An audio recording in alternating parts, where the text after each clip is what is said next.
If anything has taken more importance than the governance in the state, then it surely is the by-election at Ullal. Ullal is virtually turned out into a battlefield as the top brass of major political parties, including the Chief Minister H.D. Kumaraswamy, his deputy B.S. Yediyurappa, have pitched their tent in the city. As words fly fast and furious between these leaders of political parties in a run up to the election, voters are being wooed with plenty of promises and hopes. ಜನಪ್ರಿಯ ನಾಯಕ ಜನಪ್ರಿಯ ನೇತಾರ ನಮ್ಮ ರಾಜ್ಯದ ಅಭಿವೃದ್ಧಿಗಾಗಿ ಅಹೋರಾತ್ರಿ ಶ್ರಮಿಸುತ್ತಿರುವ ಇವತ್ತು ಆಡಳಿತ ನಡೆಸಿದ ಮತದಾರರೇ ಅದಕ್ಕೋಸ್ಕರ ಈ ಅಭಿವೃದ್ಧಿಗೆ ಭರವಸೆಯನ್ನು ಪಾದಯಾತ್ರೆ ಮೂಲಕ ನಮಗಿಲ್ಲಿ ಅವರನ್ನು ಸ್ವಾಗತಿಸಿದ ನಮ್ಮ ಅಭಿವೃದ್ಧಿಯನ್ನು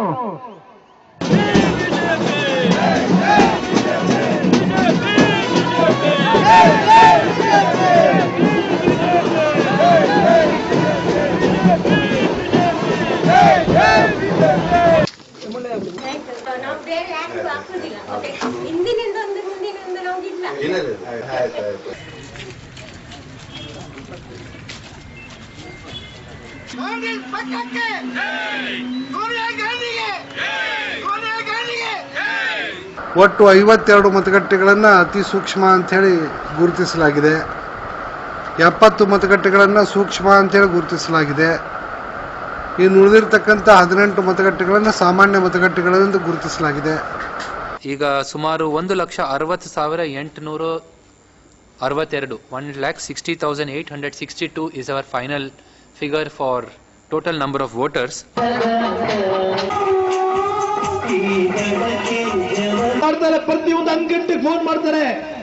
Though it was believed that the direct fight is between Congress candidate UT Khadar and BJP candidate Chandrasekhar Uchil, Chief Minister's sweeping campaign in the constituency has put JDS candidate in the race too.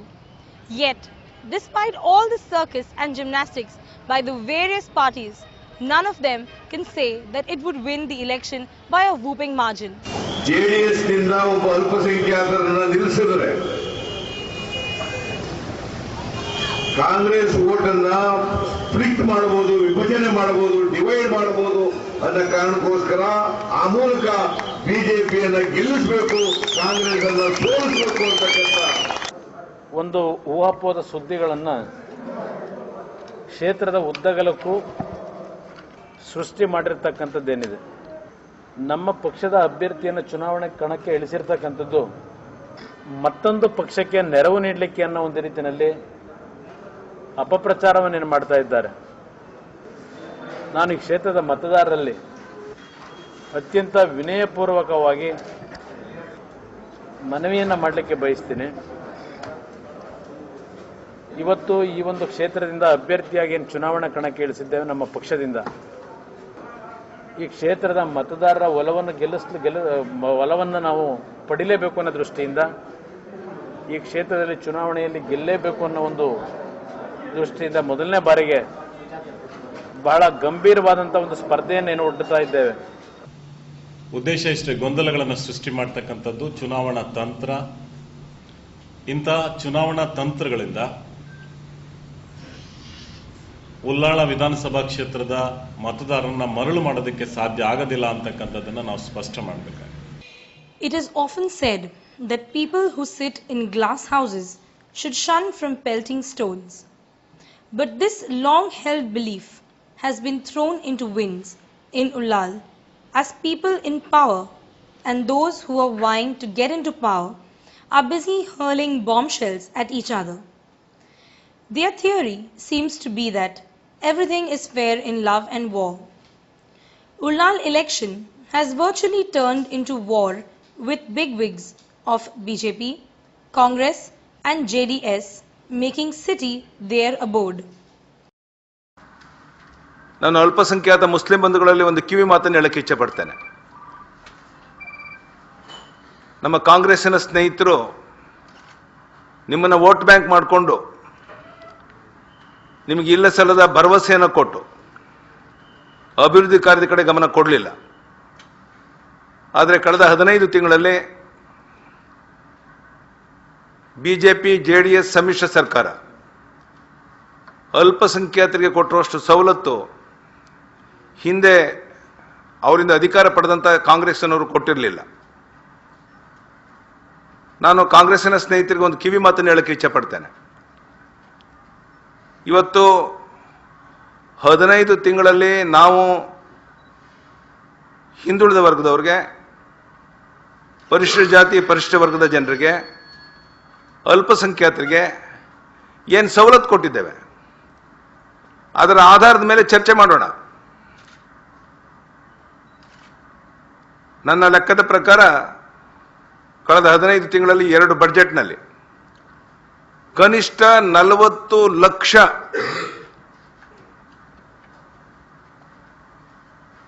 ಕುಟುಂಬಗಳಿಗೆ ಸವಲತ್ತನ್ನು ಒದಗಿಸಿಕೊಟ್ಟಿದ್ದೇವೆ. ಗರೀಬಿ ಹಠಾವೋ ನೀವು ಘೋಷಣೆಯನ್ನು ಮಾಡಿದ್ರೆ, ಆದರೆ ಅದನ್ನ ಪ್ರಾಮಾಣಿಕವಾಗಿ ಆ ಬಡತನವನ್ನು ನಿರ್ಮೂಲ ಮಾಡುವಂಥ ಪ್ರಾಮಾಣಿಕ ಪ್ರಯತ್ನ ನಿಮ್ಮಿಂದ ಆಗಲಿಲ್ಲ. ಈ ದೇಶದಲ್ಲೇ ಮೊದಲ ಬಾರಿಗೆ 4% ಬಡ್ಡಿಗೆ ರೈತನಿಗೆ, ನೇಕಾರನಿಗೆ, ಫಿಷರ್ಮನ್ಗೆ ಸಾಲ ಕೊಡುವಂಥ ಯೋಜನೆ ಹೋದ ಬಜೆಟ್ನಲ್ಲಿ ನಾವು ಜಾರಿಗೆ ತಂದು ಬರಗಾಲ ಬಡತನಕ್ಕೆ ಸಿಕ್ಕಿರುವಂಥ ಜನರ ಸಮಸ್ಯೆಯನ್ನು ಅರ್ಥ ಮಾಡಿಕೊಂಡು ಸುಮಾರು 2,300 ಕೋಟಿ ರೈತ, ನೇಕಾರ, ಮೀನುಗಾರನ 25,000 ಸಾಲ ಮನ್ನಾ ಮಾಡಿದ್ದೇವೆ. ಬಡ್ಡಿ ಸಂಪೂರ್ಣ ಮನ್ನಾ ಮಾಡಿದ್ದೇವೆ. ಈ ದೇಶದಲ್ಲಿ ಯಾರು ಈ ಕೆಲಸ ಮಾಡಲಿಲ್ಲ. ಕಾಲದಲ್ಲಿ ಆದ ಅಭಿವೃದ್ಧಿ ಹೋಗ್ಬಿಟ್ರೆ ಮತ್ತೆ ನಮಗೆ ಯಾವುದೇ ಅಭಿವೃದ್ಧಿ ಕೆಲಸ ಆಗಲಿಲ್ಲ. ಲೋಕಸಭಾ ಸದಸ್ಯರು ಕೂಡ ನಮಗೆ ಮುಖವನ್ನು ತೋರಿಸಿಲ್ಲ. ಕಾಂಗ್ರೆಸ್ ಪಕ್ಷದ ಶಾಸಕರಿದ್ದಾಗ, ಸರ್ಕಾರ ಇದ್ದಾಗ ಒಳ್ಳೆಯ ಕೆಲಸ ನಮ್ಮ ಭಾಗದಲ್ಲಿ ಆಗಿದೆ ಅಂತ ಹೇಳ್ತಕ್ಕಂಥ ಅಭಿಪ್ರಾಯವನ್ನು ವ್ಯಕ್ತಪಡಿಸಿದ್ದಾರೆ. ಹೋಗ್ತೇನೆ, ಎಷ್ಟು ಬೇಕಾದ್ರೂ ಕೆಲಸ ಮಾಡಿದ್ರೆ ಅದು ಮುಗಿದಿಲ್ಲ. ರಸ್ತೆ ಮಾಡಿದ್ರೆ ಮತ್ತೆ ರಸ್ತೆಗೆ ಹೊಂಡ ಬಿದ್ದೇ ಬೀಳ್ತದೆ, ಅದಕ್ಕೆ ಮಣ್ಣು ಹಾಕ್ಲೇಬೇಕು. ಆದ್ರೆ ರಸ್ತೆ ಆಗಿದೆ ಇಲ್ವಾ? ಅಲ್ಪಸಂಖ್ಯಾತರ ಪರವಾಗಿ ಇದ್ದಿದ್ರೆ PC ಅಲೆಕ್ಸಾಂಡರ್ ಅವರ ಅಭ್ಯರ್ಥಿತನಕ್ಕೆ ಯಾಕೆ ವಿರೋಧ ವ್ಯಕ್ತಪಡಿಸಿದ್ರು ಅಂತ. ಆಮೇಲೆ ಸನ್ಮಾನ್ಯ ಜಾರ್ಜ್ ಫೆರ್ನಾಂಡಿಸ್ ಅವರವರು ಇನ್ನೋರ್ವ ಕ್ರೈಸ್ತ ನಾಯಕನಾಗಿ ಬೆಳೆದು ಬರುವ ಸಂದರ್ಭದಲ್ಲಿ ಇಡೀ ಜಗತ್ತಿನಲ್ಲಿ ಓರ್ವ ಸಮರ್ಥ ರಕ್ಷಣಾ ಸಚಿವ ಅಂತಕ್ಕಂಥ ಒಂದು ಹೆಸರಿರುವ ಸಂದರ್ಭದಲ್ಲಿ ಅವರ ಮೇಲೆ ಇಲ್ಲಸಲ್ಲದ ಗೂಬೆಯನ್ನು ಕೂರಿಸಿದ್ರು. ಹಲವು ಪ್ರಕರಣಗಳಲ್ಲಿ ಸನ್ಮಾನ್ಯ ಜಾರ್ಜ್ ಫೆರ್ನಾಂಡಿಸ್ ಅವರನ್ನ ಸಿಲುಕಿಸಿ ಹಾಕಿದಂತಹ ಒಂದು ಅಪವಾದ ಇವತ್ತು ಕಾಂಗ್ರೆಸ್ನ ಮೇಲಿದೆ. ಅಲ್ಲಿಯೂ ಕೂಡ ವ್ಯವಸ್ಥಿತವಾಗಿ ಈ ಸಮುದಾಯವನ್ನ ತನ್ನ ಹಿಡಿತದಲ್ಲಿ ಇಡುವುದೇ ಕಾಂಗ್ರೆಸ್ ಪಕ್ಷದ ಉದ್ದೇಶವಾಗಿತ್ತು. ಕ್ರೈಸ್ತರಂತೂ ಒಂದು ನಿರ್ಧಾರ ಕೊಂಡಿದ್ದಾರೆ. ನಾವು ರಾಷ್ಟ್ರೀಯವಾದಿ ಕ್ರೈಸ್ತರ ವೇದಿಕೆಯ ಎಲ್ಲ ಸಂಚಾಲಕರು, ಸಹ ಸಂಚಾಲಕರು, ಇಡೀ ಪದಾಧಿಕಾರಿಗಳ ಒಂದು ಸಮೂಹ ಸೇರಿ ಒಂದು ನಿರ್ಧಾರವನ್ನು ಕೈಗೊಂಡಿದ್ದೇವೆ. ಉಳ್ಳಾಲ ವಿಧಾನಸಭಾ ಉಪಚುನಾವಣೆಯಲ್ಲಿ ಸಮಗ್ರ ಕ್ರೈಸ್ತ ಬಾಂಧವರು ಸಾಮೂಹಿಕವಾಗಿ ಬಿಜೆಪಿಯನ್ನು ಬೆಂಬಲಿಸುವಂತಹ ನಿರ್ಣಯವನ್ನು ಕೈಗೊಂಡಿದ್ದೇವೆ. ತಮ್ಮದೇ ಸರ್ಕಾರ ಇದ್ದಾಗ ವೆಂಕಟಸ್ವಾಮಿ ವರದಿನ ಚೀಫ್ ಮಿನಿಸ್ಟರ್ ಇವರಿಗೆ, ರಾಮಕೃಷ್ಣ ಹೆಗಡೆ ಅವರಿಗೆ ತಮ್ಮದೇ ಚೀಫ್ ಮಿನಿಸ್ಟರ್ಗೆ ಕಿರಿಕಿರಿ ಮಾಡಿದಂಥ ವ್ಯಕ್ತಿ. ಅವತ್ತು ಮಡಿವಾಳರ ಪರವಾಗಿ, ಕುಲಾಲರ ಪರವಾಗಿ, ಈಡಿಗರ ಪರವಾಗಿ, ಗೊಲ್ಲರ ಪರವಾಗಿ ಅವೆಲ್ಲ ಗಲಾಟೆ ಮಾಡಿದ್ದು. ದೇವೇಗೌಡರು ತಮ್ಮ ಜನಾಂಗದ ಪರವಾಗಿ ಕೆಲಸ ಮಾಡಿದ್ದು. ಅವತ್ತು ಹಳ್ಳಿಗಳಲ್ಲಿ ವಾಸ್ತವ್ಯ ಮಾಡಿದಾಗ ಬೆಳಗಿನ ಜಾವ 3 ಗಂಟೆ 4 ಗಂಟೆವರೆಗೆ ಹಲವಾರು ಬೇರೆ ಬೇರೆ ಜಿಲ್ಲೆಗಳಿಂದ ಬಂದು ನನಗೆ ಮನವಿಯನ್ನು ಕೊಡ್ತಕ್ಕಂಥ ಒಂದು ಭಾವನೆಗಳನ್ನ ಈ ರಾಜ್ಯದ ಜನ ಏನಿಟ್ಟಿದ್ದಾರೆ. ನನ್ನ ಹತ್ರ 3 ಗಂಟೆ 4 ಗಂಟೆವರೆಗೆ ಕಾಯ್ತಾ ಇದ್ದಾರ ಅಂತ ಕೇಳಲಿಕ್ಕೆ ಬಯಸ್ತೀನಿ. ಮಕ್ಕಳು ಅಕ್ಲೆಗಳ ಮಂತಿದ್ದೀರಿ, ಅಲ್ಪಸಂಖ್ಯಾತಕ್ಕೆಲ್ಲ ಮಂತಿದ್ದೀರಿ, 2 ಜನಕ್ಕೆಲ್ಲ ಮಂತಿದ್ದೀರಿ. ನಿಕ್ಲೆ ಗೊತ್ತುಂಡು ಕೇಂದ್ರ ಸರ್ಕಾರ ಐತೆ ಡಾಕ್ಟರ್ ಮನಮೋಹನ್ ಸಿಂಗ್ ಆರು ಪ್ರಧಾನಿ ಆಗ್ಬೇಕ, ಸೋನಿಯಾ ಗಾಂಧಿ ನಮ್ಮ UPದ ಬಕ್ಕ ಕಾಂಗ್ರೆಸ್ ಅಧ್ಯಕ್ಷನೇ ಆಗ್ಬೇಕ. ಮಾತಾ ಜನಕ್ಕೆ ಇನಿ ಕೋಡೆಲ್ಲ ಪನ್ಪೇರು ಪ್ರಧಾನಿ ಮಾತಾರನ್ನ ಕಟ್ಟೊಂದು ನಮ್ಮ ಸರ್ಕಾರ ಮಾಡ್ಕೊಂಡು. ಹಿಂದೆ ಯಾವುದೇ ಒಬ್ಬ ಮುಖ್ಯಮಂತ್ರಿಗೆ ಅಭಿಮಾನವನ್ನು ತೋರಿಸ್ತಕ್ಕಂಥ ಒಂದು ವಾತಾವರಣ ಇತ್ತೀಚೆಗೆ ಏನು ಕಡಿಮೆ ಆಗಿತ್ತು. ಇವತ್ತು ಜನರಲ್ಲಿ ಒಂದು ರೀತಿಯ ಅಭಿಮಾನ ಮತ್ತೆ ಪ್ರೀತಿಯನ್ನು ಏನು ಕಾಣ್ತಾ ಇದ್ದೇನೆ. ಹಾಜಿಗೆ ಹೋಗದ ಹಾಜಿ ಅಬೂಬಕರ್, ಇದನ್ನು ಇಂಪೋರ್ಟ್ ಮಾಡಿಕೊಟ್ಟವರು JDS ಪಾರ್ಟಿಯವರು, ಹಾಗೆ ಹಾಜಿ ಅಬೂಬಕರ್. ಏನಾಗಿದೆ, ಬಿಜೆಪಿಯವರು ಕಾಂಗ್ರೆಸ್ ಜನತಾದಳವು ಸೇರಿ ಒಟ್ಟಾಗಿ ಕಾಂಗ್ರೆಸ್ ಅನ್ನ ಸೋಲಿಸಬೇಕು ಅಂತ ಹೇಳಿ ತೀರ್ಮಾನ ಮಾಡಿದ್ದಾರೆ. ಧರ್ಮದ ಹೆಸರ ಮೇಲೆ, ಜಾತಿ ಹೆಸರ ಮೇಲೆ ಮತ ಕೇಳ್ತಕ್ಕಂಥವರಿಗೆ, ಸಮಾಜವನ್ನು ಛಿದ್ರ ಮಾಡತಕ್ಕಂಥವರಿಗೆ ಮಾನ್ಯತೆ ಕೊಡ್ತಾರೆ. ಅಲ್ಪಸಂಖ್ಯಾತ ಬಂಧುಗಳಿಗೆ ನಾನು ನಿಮ್ಗೆ ಅಂಶ ಕೊಟ್ಟು ನೀವು ಆಶ್ಚರ್ಯ ಪಡ್ಬೋದು. 10 ರಿಂದ 15 ಕೋಟಿ ವರ್ಷಕ್ಕೆ ಇವ್ರು ಖರ್ಚು ಮಾಡಲಿಲ್ಲ. ಈ ವರ್ಷ ನಾನು 150 ಕೋಟಿ ಅದಕ್ಕೆ ಪ್ರಾವಿಷನ್ ಮಾಡಿದ್ದೇನೆ ಅಲ್ಪಸಂಖ್ಯಾತರಿಗೋಸ್ಕರ. ಯಡಿಯೂರಪ್ಪನವರು ರಾಜ್ಯದ ಮುಖ್ಯಮಂತ್ರಿಗಳಿಗೆ ಕೇಳಲಾರದೆ ಇವತ್ತಿನ ದಿವಸ ಸಾಕಷ್ಟು ಘೋಷಣೆ ಕೊಟ್ಟಿದ್ದಾರೆ. ಬಜೆಟ್ದ ಪಾವಿತ್ರ್ಯವನ್ನು ಹಾಳು ಮಾಡಿದ್ದಾರೆ ಬಿಜೆಪಿಯವರು. BJP agenda. ಇವರು ಒಂದು ಕಡೆ ಎಲ್ಲೋ ಸಂಘ ಪರಿವಾರದಲ್ಲಿ ಕುಂತು ಬಿಜೆಪಿ ಒಂದು ತಯಾರು ಮಾಡಿದ್ದಾರೆ ಅನ್ನತಕ್ಕಂಥ ಮಾತನ್ನು ಹೇಳಿದ್ದಾರೆ. ಉಳ್ಳಾಲ ಮತಕ್ಷೇತ್ರದ ಮತದಾರರಲ್ಲಿ ಒಂದು ಭರವಸೆಯನ್ನು ಕೊಡಕ್ಕೆ ಇಚ್ಛೆ ಪಡ್ತೇನೆ. ಭಾರತೀಯ ಜನತಾ ಪಾರ್ಟಿ ನಮ್ಮ ಅಭ್ಯರ್ಥಿನ ತಾವು ಗೆಲ್ಲಿಸ್ಕೊಡಿ. ಈ ಕ್ಷೇತ್ರವನ್ನ ಭಾರತೀಯ ಜನತಾ ಪಾರ್ಟಿ ವಿಶೇಷವಾಗಿ ಈ ಕ್ಷೇತ್ರನ ದತ್ತು ತಗೊಂಡು ಈ ಕ್ಷೇತ್ರದ ಸರ್ವಾಂಗೀಣ ಅಭಿವೃದ್ಧಿಗಾಗಿ ನಿಶ್ಚಿತವಾಗಿ ನಾವು ಕಾರ್ಯಕ್ರಮವನ್ನು ರೂಪಿಸ್ತೇವೆ. ಈಗೇನು ಈ ಕ್ಷೇತ್ರದ ಮತದಾರರಲ್ಲಿ ಒಂದು ನೋವಿದೆ. ಈ ಕ್ಷೇತ್ರದಲ್ಲಿ ಅಭಿವೃದ್ಧಿ ಕಾರ್ಯಗಳು ಕುಂಠಿತ ಆಗಿದೆ. ಆ ರೀತಿಯ ಒಂದು ಅಸಮಾಧಾನ ಏನಿದೆ ಅದನ್ನು ನಿಶ್ಚಿತವಾಗಿ ಸರಿಪಡಿಸ್ತೇವೆ ಅನ್ನುವಂಥ ಭರವಸೆಯನ್ನ ನಾನು ಈ ಕ್ಷೇತ್ರದ ಮತದಾರರು ಕೊಡಕ್ಕೆ ಇಚ್ಛೆ ಪಡ್ತೇನೆ. ಏನ್ ಹೇಳ್ತೀರಿ ನೀವು? ದತ್ತು ತೆಗೆದ್ರೆ ಉಳ್ಳಾಲವನ್ನು ದೇವರೇ ಕ್ಷಮಿಸಬೇಕು, ಕಾಪಾಡಬೇಕು. ಈಗಲೇ ದತ್ತು ತೆಗೆದುಕೊಳ್ಳದೆ 2 ಸಲ ಗೋಮಗಲಭೆ ಆಯಿತು. ವಿಷದ ಬೀಜವನ್ನು ಬಿತ್ತಿದ್ದೀರಿ ದ್ವೇಷದ. ಎಷ್ಟು ಶಾಪ್ಗಳು ಎಷ್ಟು ಇದರಲ್ಲಿ ನಷ್ಟ ಆಯಿತು. ಒಂದು ವೇಳೆ ನೀವು ದತ್ತು ಕೊಟ್ರೆ, ದತ್ತು ತೆಗೆದುಕೊಂಡ್ರೆ ಇಡೀ ಉಳ್ಳಾಲ ಸರ್ವನಾಶ ಆಗ್ತದೆ. ಎರಡೂ ಪಕ್ಷಗಳು ಕೂಡ ಉಳ್ಳಾಲನ ಅನಾಥರನ್ನು ಮಾಡಿತ್ತು ಅನ್ನೋದನ್ನ ಇಬ್ರು ಒಪ್ಕೊಂಡಂಗೆ ಅಲ್ಲಿಗೆ. ಯಾಕೆಂದ್ರೆ ದತ್ತು ತಗತೀವಿ ಅಂದ್ರೆ ಅಲ್ಲಿಗೆ ಅಪ್ಪ ಅಮ್ಮ ಇಲ್ಲ ಉಳ್ಳಾಲಕ್ಕೆ ಅಂತ ಆಯ್ತಲ್ಲ. ಅಲ್ಲಿಗೆ ನಾವೇನು ದೇವಸ್ಥಾನಗಳಿಗೆ ಮಠ ಮಂದಿರಿಗೆ ಏನೋ ದೊಡ್ಡ ಕೊಡುಗೆ ಕೊಟ್ಟಿದ್ದೇವೆ ಅಂತ ಬೊಬ್ಬೆ ಆಗ್ತಾ ಇದ್ದೀರಾ. ನೀವಿದ್ದಾಗ ಜಮೀನುಗಳು ಕೊಡ್ಲಿಲ್ವಾ 100 ಎಕರೆ? ಬೇಡ, ನಿಮ್ಮ ದೇವಸ್ಥಾನಗಳಿಗೆ ಅಥವಾ ಮಠ ಮಂದಿರಗಳಿಗೆ ಅನುಕೂಲ ಮಾಡೋದ್ರ ಬಗ್ಗೆ ನಿಮ್ಗೆ ಬೇಸರ ಇರ್ಬೋದು. ಆದರೆ ಇವತ್ತು ಬಹುಮತ ಇರುವಂತ ಒಂದು ಸರ್ಕಾರ ನಾವೇನ್ ಮಾಡಬೇಕು ಅನ್ನೋದನ್ನ ನಿಮ್ಮನ್ನು ಕೇಳಿ ಮಾಡಬೇಕಾಗಿಲ್ಲ. ನಮಗೆ ಸರ್ಟಿಫಿಕೇಟ್ ಬೇಕಾದ್ರೆ ಮತದಾರರಿಂದ, ಜನರಿಂದ ಅವ್ರು ನಮ್ಗೆ ಸರ್ಟಿಫಿಕೇಟ್ ಕೊಟ್ಟರು ಸಾಕು. ಯಾವ ಶಬ್ದಗಳು ಉಪಯೋಗ ಮಾಡ್ತಿದ್ದಾರೆ? ಪೂಜಾರಿ ಅವರು ನಿಜವೇ ಮಾತಾಡ್ತಿದ್ದಾರೆ ಅಂದ್ರೆ ಬಿಜೆಪಿ ಅವರು ನೀವು. Public campaigning will come into a standstill at 5 p.m. on Thursday, May 31st. But no one seems to be interested to stop campaigning yet. Last-minute visits, meetings and press conferences are going on. But Election Commission has made it mandatory for all political heavyweights to pack up their baggage and leave the scene by 5 p.m. Anyone who is found in the constituency after this would be violating election code of conduct. ರೈತರ ಆತ್ಮಹತ್ಯೆಗಳ ಸರಣಿ ಘಟನೆಗಳು ನಡೀತಾ ಇದ್ದಾವೆ. ಈ ದೃಷ್ಟಿಯಿಂದ ಪ್ರತಿಯೊಂದು ಜಿಲ್ಲೆಯಿಂದ ಕೆಲವು ರೈತ ಮುಖಂಡಗಳನ್ನು ವಿಧಾನಸೌಧಕ್ಕೆ ಆಹ್ವಾನ ನೀಡಿ ಒಂದು ದಿವಸ ಸುದೀರ್ಘವಾಗಿ ಚರ್ಚೆಯನ್ನು ಮಾಡಿ ಸರ್ಕಾರ ಈ ಆತ್ಮಹತ್ಯೆಯನ್ನು ನಿಲ್ಲಿಸ್ತಕ್ಕಂಥದ್ದಕ್ಕೆ ಏನು ರೈತರ ಪರವಾಗಿ ಬೇರೆ ಕಾರ್ಯಕ್ರಮ ತರಬೇಕು ಅನ್ನೋದನ್ನು ಅವರುಗಳಿಂದಲೇ ಮಾಹಿತಿ ಪಡೆದು ನಮ್ಮಿಂದ ಯಾರು ಲೋಪದೋಷಗಳಿದ್ರೆ ಅದನ್ನು ಸರಿಪಡಿಸಲಿಕ್ಕೆ ಪ್ರಯತ್ನ ಪಡ್ತೀವಿ.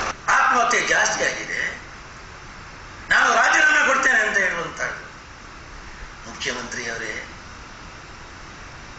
ನಗಬೇಕ ಅಳಬೇಕಂತ ಅರ್ಥ ಆಗುದಿಲ್ಲ ನನಗೆ. ಇದು ತೋರಿಸ್ತದೆ ನಿಸ್ಸಹಾಯಕ ಪರಿಸ್ಥಿತಿ. ನೀವು ಕೈ ಎತ್ತಿದ್ದೀರಿ, ನೀವು ನನಗೆ ಸಾಧ್ಯ ಇಲ್ಲ ಅಂತ ಕೈ ತೋರಿಸಿದ್ದೀರಿ, ಎತ್ತಿದ್ದೀರಿ. ನೀವು ನನಗೆ ಅಡ್ಮಿನಿಸ್ಟ್ರೇಷನ್ ಮಾಡಿಕೆ ಆಗುದಿಲ್ಲ,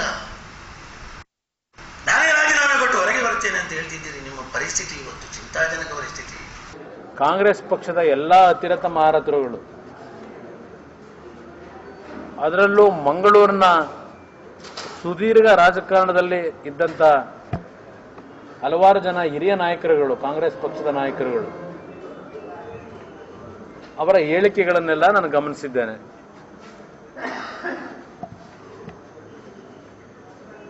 ಈ ಚುನಾವಣಾ ಪ್ರಚಾರದಲ್ಲಿ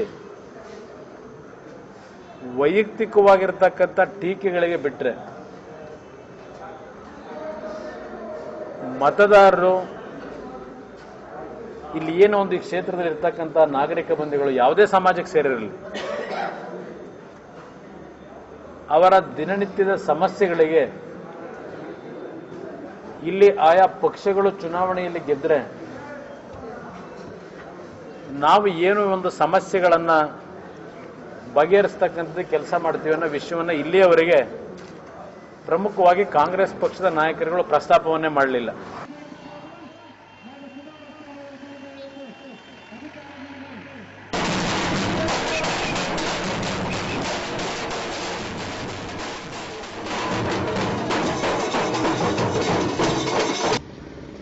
All said and done, no one can rule out the fact that the future of these candidates is in the hands of the voters and not the leaders. However strong may the candidate or his party or whatever may be his reputation, voters can prove all those attributes, reputation, name and fame wrong and cause some great shock. As of now, however, field is open and everyone can win the election. But only Saturday, June 2nd, would give an answer to this million-dollar question as to who will reign supreme in Ullal. Would Congress continue its winning march? Would BJP dent its progress?